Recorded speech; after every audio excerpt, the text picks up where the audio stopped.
Tapi yang saya hormati, siang hari ini Bapak Fatmul Wafikin akan menampilkan atau memimpin diskusi tentang identifikasi dan pemetaan sumber daya dan aset sekolah yang merupakan tugas dari calon guru penggerak, satu-satunya guru penggerak yang ada di SD kita, Bapak Fatmul Wafikin. Semoga dengan apa yang dilaksanakan ini, kegiatan ini dapat meningkatkan pengembangan sekolah yang ada di SD 1 Sukabumi. Kemudian nanti yang hadir di sini saya harapkan untuk menanggapi atau mungkin akan menanyakan atau mungkin bertanya tentang apa yang dibicarakan atau dibahas oleh narasumber atau mungkin pemimpin diskusi di siang hari ini. Pada kesempatan kali ini, yang pertama saya mengucapkan terima kasih yang sebanyak-banyaknya kepada Bapak Kepala Sekolah, Bapak Ibu Guru, kemudian Bapak Ibu Wali Murid dan juga masyarakat sekitar serta anak-anakku yang saya sayangi sudah menyempatkan waktu, meluangkan waktu untuk hadir di sini untuk mengikuti diskusi identifikasi dan pemanfaatan sumber daya atau aset sekolah yang ada di SD 1 Sidomulyo ini. Aset di sini yang dimaksud bukan hanya aset yang biasa dikelola oleh Pak Ari terkait dengan fisik, tapi aset atau sumber daya yang dimaksud di sini adalah sumber daya yang cakupannya lebih luas. Jadi tidak hanya sekedar bangunan fisik yang ada di SD kita, tapi lebih dari itu. Sumber daya sebagai suatu komunitas sekolah adalah suatu kesatuan yang tidak bisa berdiri sendiri. Dalam pengelolaannya, sumber daya oleh pemimpin pembelajaran dalam pemanfaatan pada aset-aset sekolah yang dimiliki dikelola dengan baik oleh seorang pemimpin pembelajaran. Pemanfaatan sumber daya yang ada di sekolah menjadi modal utama dalam membangun kekuatan atau potensi dalam ruang lingkup warga sekolah, lingkungan, dan masyarakat yang bermuara pada kebermanfaatan bagi peserta didik. Ini mind map aset sekolah. Jadi sumber daya atau aset atau modal sekolah ini dikelompokkan menjadi 7.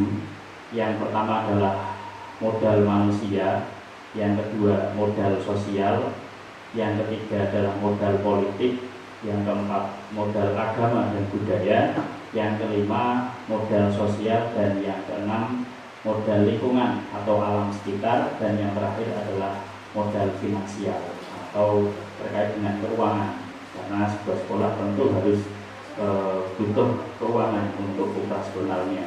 Jadi yang dimaksud aset tidak hanya sekedar fisik saja, bangunan fisik saja yang kita lihat, tapi juga meliputi 7 aset modal yang ada di sekolah. Sehingga modal 7 modal aset ini penting karena kita sebagai pendidik, orang tua, murid, dan juga masyarakat sekitar harus mengenal modal atau aset yang kita miliki. Karena bagaimana kita akan membuat sebuah program, bisa menjalankan sebuah program tanpa kita tahu kekuatan atau aset atau sumber daya yang kita punya. Sehingga penting sekali untuk mengenal diri sendiri dulu, mengenal sekolah terlebih dahulu untuk menentukan program atau kegiatan dalam mendukung kemajuan sekolah. Yang pertama modal manusia. Jadi yang pertama kita ada memiliki kepala sekolah yang berkompeten, yang sudah sangat berpengalaman, Bapak Muhammad Ibrahim, yang sudah melalang buana di berbagai SD di Kabupaten Kendal. Beliau berijazah S1 dan bersertifikat BD. Kemudian kita juga memiliki guru sejumlah 8 orang, guru kelasnya 6 orang, dan guru mapelnya 2 orang. Kemudian guru-guru itu juga sudah berijazah S1 linier, dan juga ada yang sudah bersertifikat BD. Kemudian ada calon guru penggerak 1 orang, Kemudian kita juga memiliki jumlah murid yang cukup banyak dibandingkan dengan SD-SD sekitar. Ada 154 anak, 80 anak laki-laki dan 72 anak perempuan. Kemudian kita juga punya penjaga 1 orang, kemudian memiliki paguyuban atau komunitas wali murid, serta kita juga memiliki ikatan alumni. Jadi alumni-alumni yang sudah lulus dari SD juga punya komunitas atau grup. Selain itu kita juga punya komunitas sekolah, dan yang terakhir kita punya pengawas sekolah yang berperan aktif. Nah, kemudian dari aset manusia yang kita punya itu kita bisa lakukan beberapa strategi pemanfaatan. Yang pertama, dengan kepala sekolah yang berkompeten dan dukungan dari guru-guru yang mumpuni, mudah mewujudkan sekolah yang berpihak pada murid. Ini keberadaan kepala sekolah juga penting, mengingat bahwa di SD-SD di wilayah itu sekarang sudah banyak ya Pak ya yang tidak ada kepala sekolah ini, dan alhamdulillah SD 1 kita masih ada kepala sekolahnya. Kemudian yang kedua, memberi ruang kepada guru untuk mengembangkan diri. Berikutnya, mengembangkan bakat dan minat murid melalui ekstrakurikuler, P5 dan ajang lomba.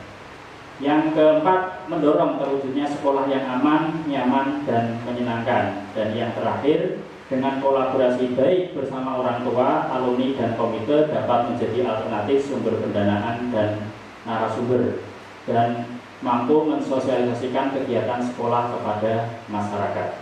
Perkenalkan, nama saya Yuba Kanita Andriani.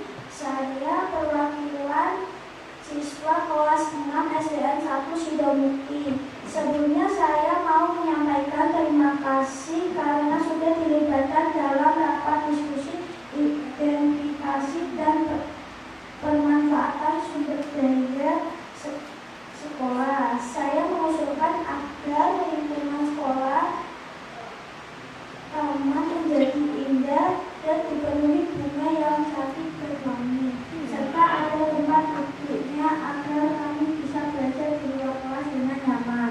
Selamat siang Bapak Ibu Guru. Sebelumnya terima kasih sudah memberikan kesempatan perwakilan dari wali murid. Saya ingin mengusulkan untuk menambah fasilitas lab komputer Pak, karena di SD 1 Sidomukti ini kan belum ada lab komputer, jadi untuk ditambahkan lab komputer dalam menunjang belajar mengajar siswa SD 1 Sidomukti. Perkenalkan, nama saya Muhammad Fahmi Syafiq, perwakilan dari siswa kelas 6 SD 1 Sidomukti. Saya mau usul kalau bisa halaman belakang sekolah dijadikan lapangan bola yang lebih baik seperti lapangan futsal. Paling tidak ada gawangnya, agar kami bisa mengeluarkan bakat dan minat kami. Terima kasih. Selamat siang Ibu Bapak Guru, terima kasih sudah melibatkan kami pada rapat pembahasan aset dan sumber daya. Kami dari perwakilan masyarakat sekitar Desa Sidomukti ini Mbak, ingin mengusulkan untuk menjalin kerjasama di aset modal politik itu untuk ditambahin kerjasama pada perpustakaan daerah, karena sudah difasilitasi oleh Bapak Bupati, sudah disediakan perpustakaan yang sangat bagus, sudah memenuhi standar, dan alangkah baiknya agar ditambah dijalin kerjasama yang baik untuk bisa mungkin pembelajaran luar kelas, adik sekalian. Mungkin cukup sekian.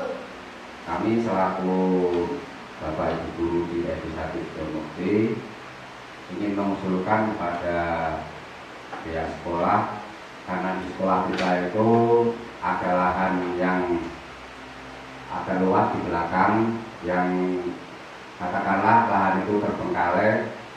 Saya mengusulkan di situ bisa ditanami semacam misalkan sayur-sayuran atau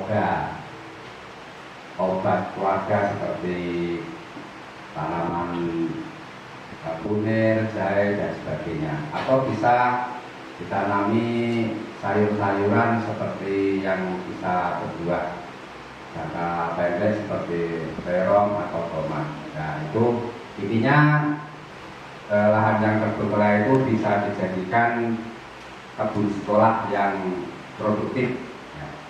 Terima kasih, itu saja. Ya, karena di sini juga ada lahan kosong di belakang kelas 6 ini. Ya, semoga saja di tahun ke depan kita bisa untuk membangun tempat ibadah, karena ini kaitannya tentang program sekolah yang ada program tentang keagamaan. Begitu saja. Terima kasih.